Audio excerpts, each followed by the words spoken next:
বাংলাদেশ সহ ৬০টি দেশের পণ্যে নতুন শুল্ক আরোপ করল যুক্তরাষ্ট্র। অযৌক্তিক বলছে কোনো দেশ।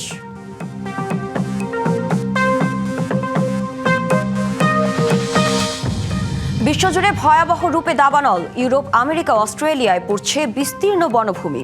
বাস্তুচ্যুত হচ্ছে লাখো মানুষ।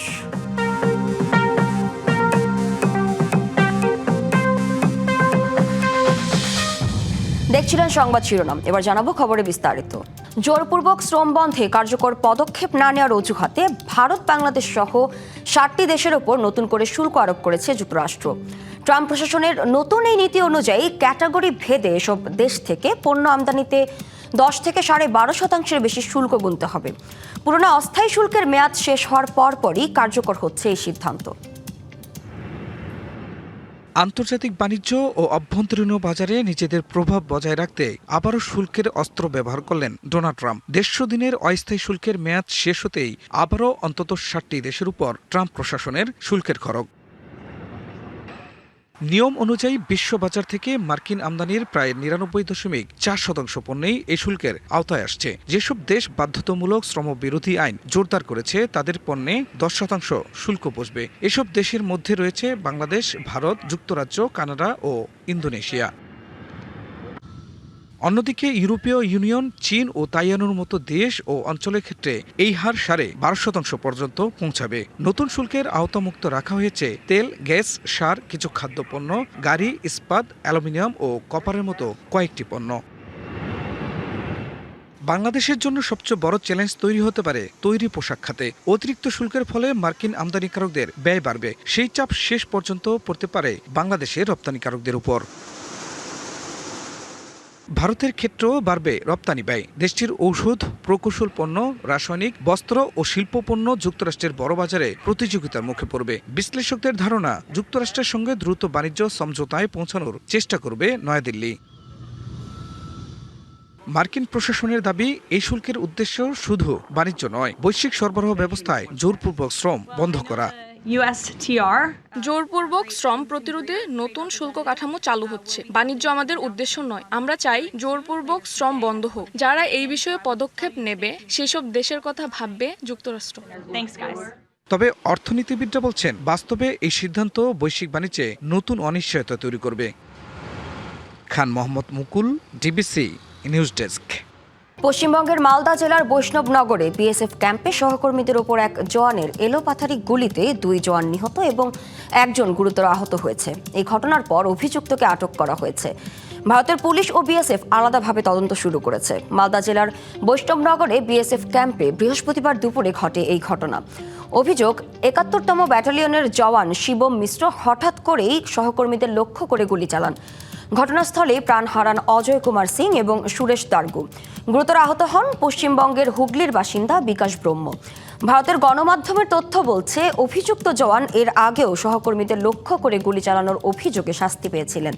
সম্প্রতি সেই শাস্তির মেয়াদ শেষ হয়। এরপর তাকে বাড়িতে পাঠানোর প্রস্তুতি চলাকালেই ঘটে এই মর্মান্তিক ঘটনা। গাজায় মানবিক সহায়তা পৌঁছালেও চলতি বছরের শেষ নাগাদ অঞ্চলটির প্রায় ৭০% মানুষ তীব্র খাদ্য সংকটে পড়তে পারে বলে সতর্ক করেছে জাতিসংঘ। চলমান সহিংসতা ও ত্রাণ সরবরাহে বাধাকে এই পরিস্থিতির প্রধান কারণ হিসেবে উল্লেখ করা হয়েছে।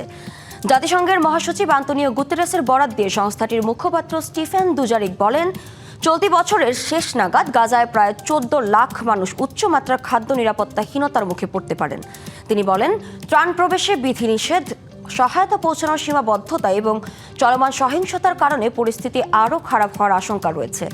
খাদ্য নিরাপত্তা পর্যবেক্ষণকারী সংস্থার প্রতিবেদনে বলা হয়েছে, ২০২৫ সালের অক্টোবরের যুদ্ধবিরতির পর খাদ্য ও পুষ্টি সেবা বাড়ানোয় বিশেষ করে শিশুদের অপুষ্টির হার কিছুটা কমেছে। তবে সেই অগ্রগতি এখন ঝুঁকির মুখে। প্রতিবেদন অনুযায়ী এপ্রিলের মাঝামাঝি থেকে জুনের শেষ পর্যন্ত গাজার প্রায় ১২ লাখ মানুষ তীব্র খাদ্য সংকটে ছিলেন।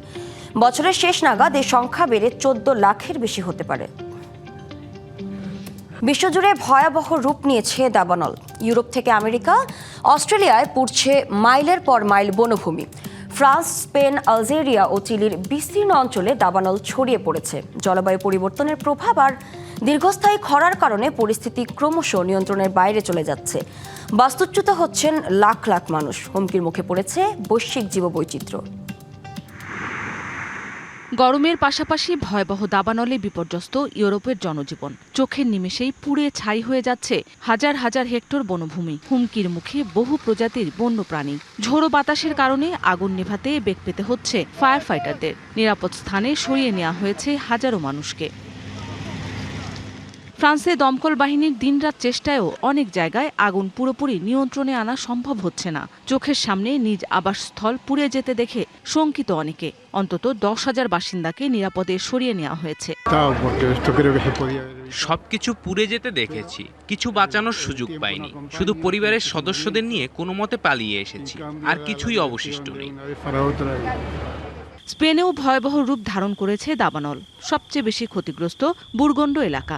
মাদ্রিদের একটি আবাসিক এলাকায় আগুন ছড়িয়ে পড়েছে। আগুন নেভাতে রীতিমতো লড়াই করছে দমকল কর্মীরা। দাবানল ছড়িয়েছে আলজেরিয়াতেও। উত্তর আলজেরিয়া বুইরা প্রদেশের বোর্জ ওখ্রিস এলাকায় দাবানলের ধোঁয়ায় অসুস্থ হয়ে পড়েছেন অনেকে। তীব্র দাবানলে বিপর্যস্ত চিলি। বায়বীয় ও নুলে অঞ্চলে ব্যাপক ক্ষয়ক্ষতি হয়েছে। পুড়ে গেছে বহু আবাসিক ভবন ও বনভূমি। দাবানলে 45,000 হেক্টরের বেশি জমি পুড়ে গেছে। জাতিসংঘের পরিবেশ কর্মসূচির এক প্রতিবেদনে বলা হয়েছে, শতাব্দীর শেষ নাগাদ বিশ্বজুড়ে ভয়াবহ এ দাবানল অন্তত 50% বৃদ্ধি পেতে পারে। এতে চরম হুমকির মুখে জনস্বাস্থ্য। মৌসুমী শান্তা, ডিবিসি নিউজ ডেস্ক।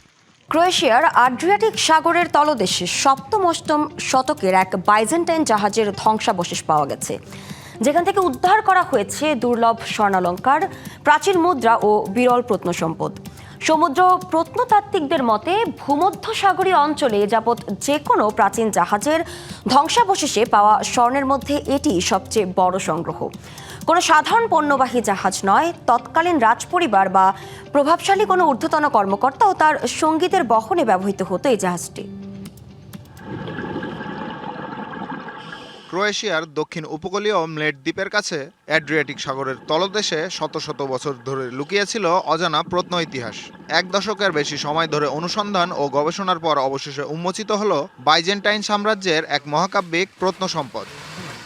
খ্রিস্টীয় 7ম বা 8ম শতকের একটি জাহাজে পাওয়া গেছে স্বর্ণের গহনা, দুর্লভ মুদ্রা এবং তৎকালীন দৈনন্দিন ব্যবহারের নানা উপকরণ। এর মধ্যে সম্রাটের প্রতিকৃতিযুক্ত স্বর্ণের সিগনেট রিং নির্দেশ করে জাহাজে ছিলেন অতি গুরুত্বপূর্ণ কোনো রাজনৈতিক ব্যক্তিত্ব বা শাসক দলের প্রতিনিধি।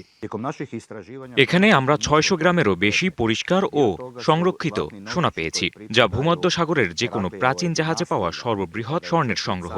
মুদ্রা বিশ্লেষণের পর আমরা নিশ্চিত হয়েছি যে জাহাজটি 685 খ্রিস্টাব্দের আগে ডোবেনি।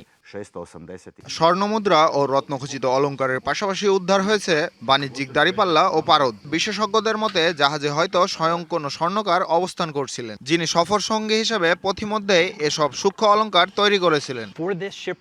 আমার মতে এটি এই যুগের সবচেয়ে গুরুত্বপূর্ণ জাহাজের ধ্বংসাবশেষ, বিশেষ করে 700 খ্রিস্টাব্দের আশপাশের রোমান সাম্রাজ্যের পতন এবং মধ্যযুগীয় পৃথিবীর উত্থানের সময় ভূমধ্যসাগরীয় সমুদ্রপথগুলো কিভাবে ব্যবহৃত হতো তা বোঝার জন্য এটি এক অত্যন্ত গুরুত্বপূর্ণ সূত্র। বাইজেন্টাইন সাম্রাজ্যের শেষ ভাগের এই অমূল্য রত্নভাণ্ডার শুধু ইতিহাসের আড়ালে থাকা তথ্যই সামনে আনেনি, বরং ভূমধ্যসাগরীয় বাণিজ্য ও রাজনীতির ইতিহাস পুনর্লিখনে এক নতুন দিগন্ত উন্মোচন করেছে। সামিউল ইসলাম, ডিবিসি নিউজ ডেস্ক। ডিবিসি ওয়ার্ল্ডে এই ছিল এখনকার মতো। ডিবিসি নিউজের সংবাদগুলো পড়তে ভিজিট করুন dbcnews.tv আর ভিজিট করুন ডিবিসি নিউজের ফেসবুক পেজ এবং ইউটিউব চ্যানেল। সঙ্গেই থাকুন।